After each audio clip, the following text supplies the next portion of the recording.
சட்டப்பேரவை தேர்தல் வாக்குப்பதிவில் இன்று வாக்களித்துவிட்டு வந்த அரசியல் கட்சித் தலைவர்கள் இந்த தேர்தல் முடிவை எப்படி எதிர்பார்க்கிறார்கள் என்று கூறியதை இப்போது பார்க்கலாம். இன்னும் 2 நாட்கள் பொறுத்தால் அனைவருக்கும் மக்களுடைய தீர்ப்பு என்ன என்பது தெரியும்.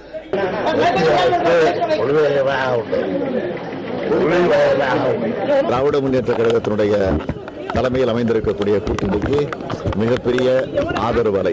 தேர்தலிலே தமிழகத்திலே கூட்டாட்சி, நல்லாட்சி, ஊழலற்ற வெளிப்படையான நிர்வாகத்தையே மக்கள் விரும்புகிறார்கள். அதனால் தேமுதிக, மக்கள் நல கூட்டணி, தமாக கூட்டணிக்கு வெற்றி வாய்ப்பு அதிகமாக இருக்கிறது. 250, 500, 1000க்கு ஆசைப்படாத, அதை கொடுத்தாலும் வாங்காத, விரும்பாத அந்த வாக்காளர்கள் 80% வாக்காளர்கள் இன்றைக்கு மாற்றத்தை விரும்பி அன்புமணிக்கு வாக்களிக்க வேண்டும் என்ற முடிவோடு வாக்களித்துக் கொண்டிருக்கிறார்கள். நல்ல ஆட்சியை கொடுப்போம் என்று மிகப்பெரிய மக்களுக்கு எதிர்பார்ப்பு இருக்கிறது.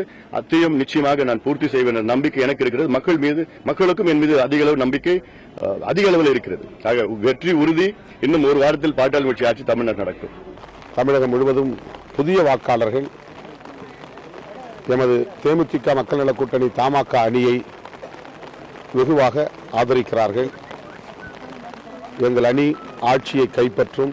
எங்களது அணி மிக கடுமையாக பிரச்சாரங்களை மேற்கொண்டிருக்கிறது. தமிழக வாக்காளர் பெருமக்கள் ஒரு நடுநிலையோடு ஒரு நல்லவர்களுக்கு வாக்களிக்க வேண்டும் என்கிற அடிப்படையில் நிச்சயமாக எங்கள் அணிக்கு வாக்களிப்பார்கள் என்கிற நம்பிக்கை இருக்கிறது. யார் தேர்ந்தெடுக்கப்பட்டாலும் தமிழ்நாட்டிற்கு ஏற்பட்டிருக்கிற அவப்பெயரை, தமிழ்நாடு ஊழல் முதலிடம் என்ற அவப்பெயரை நீக்கிற வகையில் அவர் செயல்பட வேண்டும். லஞ்சம் ஊழல் குறைய வேண்டும். அதற்கு மட்டுமல்ல, ஆக்கப்பூர்வமான தமிழ்நாட்டு வளர்ச்சிக்கான வேலை வாய்ப்பு மற்ற துறைகளில் பெரிய வகையில் இருக்க வேண்டும்.